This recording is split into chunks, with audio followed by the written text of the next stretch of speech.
Mesdames, Messieurs, bonsoir, merci de votre attention. Voici le sommaire de ce journal.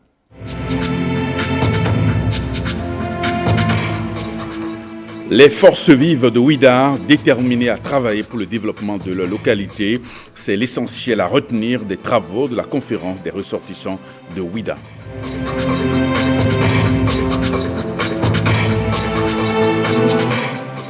Le programme mondial des Nations Unies au chevet de l'école à Dangbo, à travers la mise en œuvre du projet d'approche intégrée de la cantine scolaire. Dans cette édition, nous nous intéresserons à l'exécution du dit projet. Et puis une belle option nutritive pour les éleveurs de la volaille, le recours aux insectes. Ces espèces sont riches en protéines animales.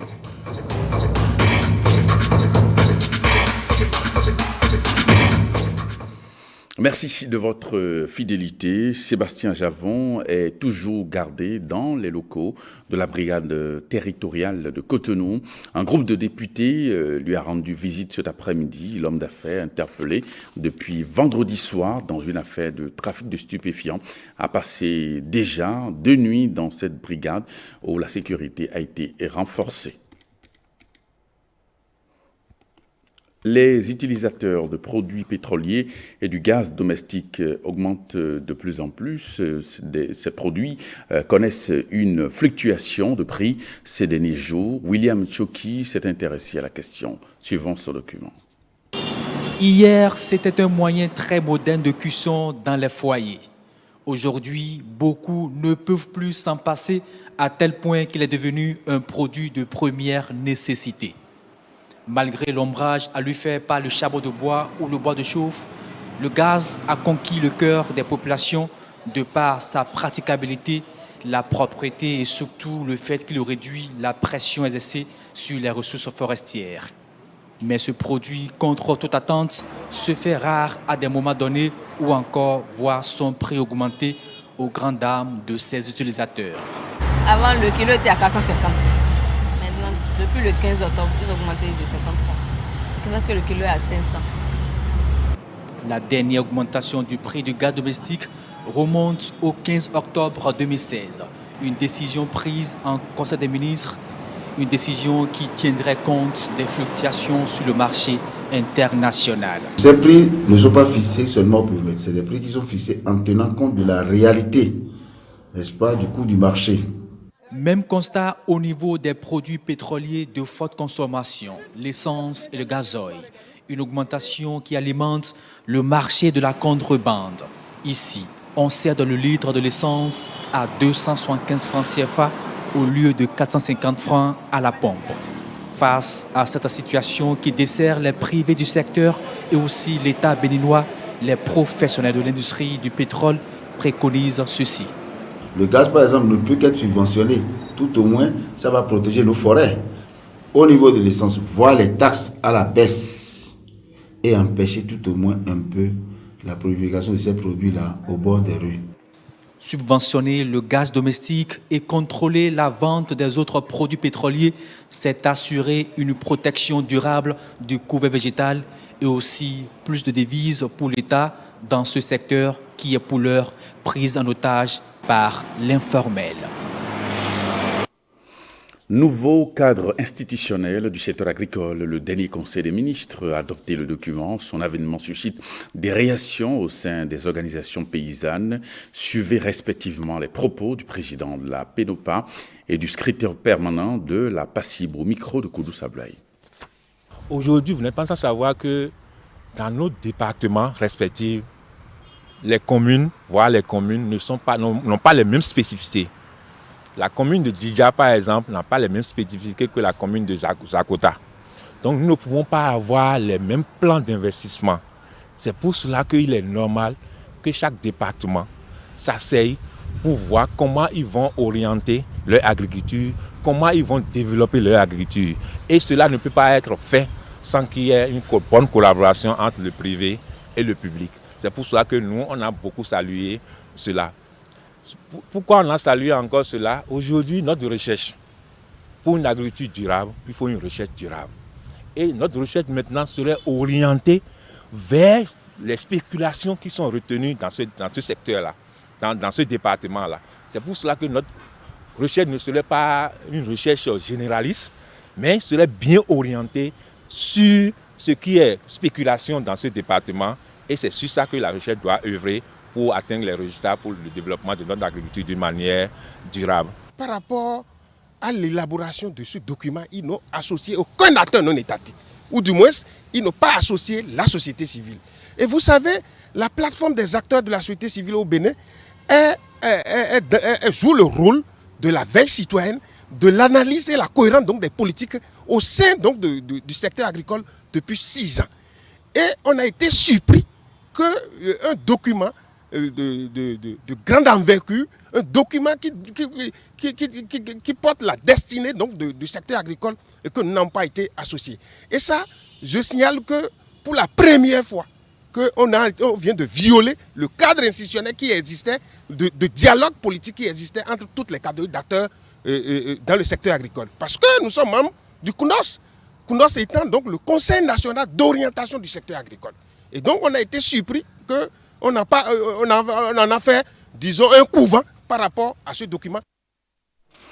Savez-vous que l'utilisation des insectes est une option pour alimenter et nourrir la volaille? La raison, les insectes contiennent des protéines et cette option peut également favoriser l'accroissement de la production. Reportage. Il représente les 3/4 des espèces animales sur la planète Terre et se place juste derrière la flore dans la chaîne alimentaire. Les insectes, surtout ceux comestibles, contiennent des protéines de haute qualité, des vitamines et des acides aminés. On s'est rendu compte que la demande pour la viande, pour les poissons augmente de plus en plus, non seulement en Afrique de l'Ouest, mais un petit peu partout dans le monde. Et le problème principal que les producteurs ont à faire face, c'est l'alimentation et surtout l'alimentation protéinique. Il n'y a pas assez de sources de protéines actuellement, elles ne sont pas assez durables et donc on a pensé que l'utilisation des insectes pouvait subvenir à cette augmentation. Outre le fait qu'ils constituent un pilier de l'alimentation humaine pour plus de 2 milliards de personnes dans le monde selon la FAO, les insectes peuvent être une alternative durable et écologique dans l'alimentation animale. L'étude sur comment utiliser les larves de mouches dans l'alimentation de la volaille a été aussi abordée et nous avons obtenu comme résultat différents paramètres zootechniques qui sont pratiquement meilleurs ou similaires par rapport à ce qui est obtenu par l'utilisation de la farine de poisson dans l'alimentation de la volaille. 2 types d'insectes sont priorisés dans cette recherche. Il s'agit des larves de mouches et des termites, des espèces dont la production ne nécessite aucune dépense. Les termites parce qu'elles sont déjà beaucoup utilisées et qu'il y a des systèmes assez faciles de capture. Les larves de mouches sont très intéressantes dans le sens où on peut les produire sur des matières organiques sans aucune valeur. Avec l'élevage d'insectes, c'est un nouveau domaine agro-industriel qui s'ouvre. Une alimentation écologique pour satisfaire une population humaine et animale en croissance. Le programme alimentaire mondial PAM contribue à maintenir les enfants de Dangbo à l'école. C'est à travers ce projet d'approche intégrée cantine scolaire. Alors comment ce projet pilote est-il mis en exécution sur le terrain? Jérôme Hongbo et Ramatou Lavani sont allés sur le terrain et voici le reportage. Nous sommes à Dangbo, dans la vallée de l'Ouémé. Dans l'école primaire publique de Yokon, à la cantine, ces bonnes dames sont affairées. Tout comme 569 autres écoles primaires publiques dans tout le Bénin, Yokon bénéficie de la cantine scolaire. C'est justement au-delà des repas scolaires dans l'assiette des enfants pour les maintenir à l'école. Il faut que les enfants aient des repas équilibrés qui permettent d'assurer une certaine croissance à ces enfants, surtout que nous parlons de l'éducation de base. Et je voudrais en venir aux questions de jardins scolaires dont nous faisons la promotion avec les parents d'élèves. Ils développent des jardins autour du projet de cantine scolaire. Là, ils ont des légumes frais. Aujourd'hui, au menu, nous avons du akassi qui est un mets préparé à partir du fruit. Grâce à ce projet pilote du programme alimentaire mondial, les écoliers d'ici ont la garantie de prendre 3 repas par jour. L'autre avantage de ce projet est qu'il est mis en œuvre à travers une approche intégrée. Le projet est un projet fédérateur qui intègre les questions d'éducation, de santé, de nutrition, d'hygiène et d'assainissement, d'agriculture. Et tout ceci dans un contexte où la mobilisation communautaire est présente et les questions de genre également. Donc aussi bien les parents d'élèves, hommes que femmes, font partie prenante de la mise en œuvre de cette approche. Au niveau de cette approche multisectorielle, il faut assurer qu'il y ait l'enseignement de qualité. Il faut qu'ils aient les infrastructures qu'il faut, que l'environnement de l'école assure un bien-être pour les enfants. Il faut également qu'au-delà des repas, les enfants bénéficient de déparasitage systématique, sinon ils vont manger les repas et les vers intestinaux vont manger le repas à leur place. Au total, 40 écoles primaires publiques sont bénéficiaires de ce projet dans la commune de Dangbo pour le bonheur des populations.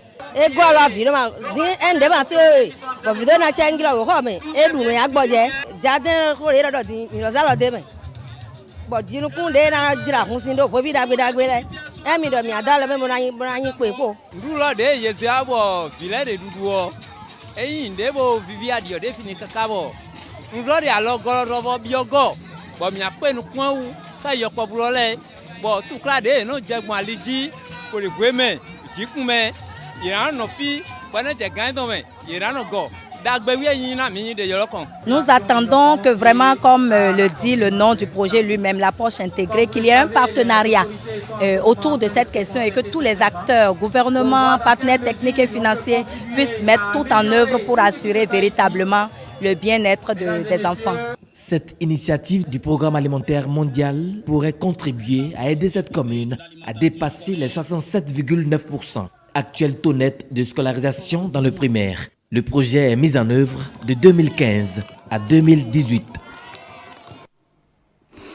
Et puis les travaux de la conférence des forces vives de la commune de Ouidah ont pris fin.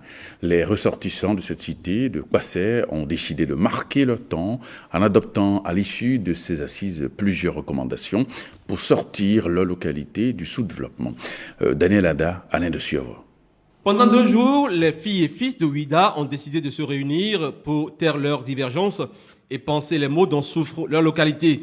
Ouidah, cité historique, touristique et culturelle, a besoin de la contribution de ses fils pour amorcer son développement. Les travaux de la conférence des forces vives de la commune de Ouidah ont permis de dresser un diagnostic et d'élaborer la thérapie appropriée. Les différentes communications, débats et travaux en atelier, secteur par secteur, ont servi de base pour inventorier les véritables problèmes de Ouidah. Des recommandations ont été faites par les participants pour impulser un véritable décollage économique à la commune. La création d'une agence de construction et de réhabilitation de la commune de Ouidah. Il a suggéré la mise en place d'un conseil d'administration composé des acteurs représentant les ministères cadres de vie et de développement durable, du ministère du Plan, du ministère des Infrastructures, du Transport, du ministère de la Santé. Un sentiment de satisfaction se dégage des impressions des participants. J'ai été frappé, comme vous tous d'ailleurs, je le pense, par la richesse et la variété des interventions, soutenues par la plus exigeante démarche vers le développement de la cité historique. Nous devons ces résultats à l'éminente qualité des participants, dignes fils et filles de Ouidah. Chers amis, ce dont nous sommes contents, c'est d'être une société civile exemplaire, non seulement au Bénin, mais un peu partout en Afrique, se prendre en charge pour avoir, n'est-ce pas, la récompense nécessaire. C'est ça l'essentiel.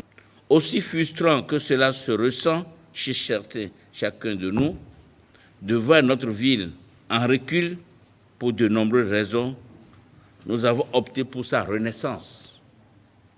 J'engage le gouvernement de la rupture et son chef, son Excellence Patrice Talon, à accompagner le mouvement lancé ici. Ouidah ne mérite pas le visage qu'elle présente et la place qu'elle occupe, et ces assises doivent contribuer à mieux la faire rayonner. Elle attend pour ce faire la contribution de ses filles et fils pour intégrer le rang des communes en marche pour le développement. Au cabinet du président de la Haute Autorité de la Communication, plusieurs personnalités étaient donc reçues ce vendredi par Mme Bonitessi, successivement une délégation de l'Union des professionnels des médias du Bénin UPMB, les membres de l'Observatoire de la déontologie et de l'éthique dans les médias, ODEM, et le coordonnateur de Wemerhui. Ils sont allés, ces différents invités, ils sont allés présenter leurs différentes préoccupations à l'autorité. Écoutons un extrait de leurs propos à la sortie d'audience au micro de Dismen Onsinou et de Cécile Rondé. Nous avons parlé de la nécessité enfin de mettre en place le comité de suivi des États généraux. Nous avons également parlé de la nécessité de revoir l'aide de l'État à la presse privée, l'urgence, l'extrême urgence de pouvoir aider à prendre les décrets et arrêtés sans lesquels le Code de l'information et de la communication ne saurait être d'application. Et nous avons aussi insisté lors de la séance sur le fait qu'il faut désormais que l'attribution de la carte de presse pour les détenteurs, le renouvellement de la carte de presse soit systématique. Par rapport à l'application de la loi, il y a encore aujourd'hui des responsables des médias qui ne se sont pas conformés à la réglementation en vigueur. Tout cela, nous avons abordé avec le président et nous repartons avec le sentiment que la HAC se préoccupe de tous ces sujets-là. La liberté de presse, la liberté est certes libre, mais la loi dit que c'est la haute autorité qui la garantit, tant pour les professionnels des médias que pour les consommateurs des médias. Nous avons sollicité de la haute autorité du président de la HAC son soutien, surtout dans le cadre de la communication et de la réussite de cette fête. Ensuite, nous avons parlé avec lui de la radio La Voix de la Vallée. Nous avons quelques difficultés par rapport à cette radio. Nous lui avions posé nos problèmes et aussi notre ambition d'avoir notre propre télévision dans la vallée. Animatou Léontine Abou et Jean-Pierre Favero empochent une somme de 48 millions de francs CFA à l'issue du jeu Paris Mutuel Urbain. La remise officielle du chèque a eu lieu cette semaine à Cotonou. Le compte rendu est signé Cécile Rondé et Monique Toron. Deux nouveaux gagnants du Paris Mutuel Urbain de la Loterie nationale du Bénin. Aminatou Léontine remporte une double cagnotte, jackpot du vendredi et tirelire du mardi. Jean-Michel, fonctionnaire à la retraite, empoche une somme de plus de 13 500 000 francs CFA. J'ai l'habitude de jouer souvent, les week-ends, surtout les week-ends. Et je suis très contente de gagner de temps en temps. Je souhaite aux amis parieurs de toujours persévérer. Moi, je suis vraiment ému. Je suis très content. Il faut toujours continuer. Il faut toujours continuer. Vous allez gagner. Et je n'ai que mis 1900 francs sur le ticket. Et j'ai gagné, j'ai décroché les 13 millions en question. Et c'est souvent quand il y a des cagnottes que je m'y mets. Peut-être qu'un jour que ça viendra. Et voilà, ce jour est là. Alors continuez, ne perdez pas d'espoir. Vous aurez aussi votre part. Il y a longtemps, du temps où nous étions tous deux pauvres. Aujourd'hui, lui, il est devenu riche. C'est vraiment avec grand plaisir. C'est une personne que je connais personnellement, un grand travailleur. La cérémonie de remise de chèques s'est déroulée dans une ambiance festive. Le Paris Mutuel Urbain, qui fait des populations béninoises des multimillionnaires, a 25 ans cette année. Et puis, les fidèles de l'Église des Assemblées de Dieu du Bénin ont célébré ce dernier dimanche du mois d'octobre la fête de l'école du dimanche. C'est à travers un culte riche en enseignements, en louanges et en adoration. C'était au temple Salem de Jéricho, Cotonou. Aurélie Sauton.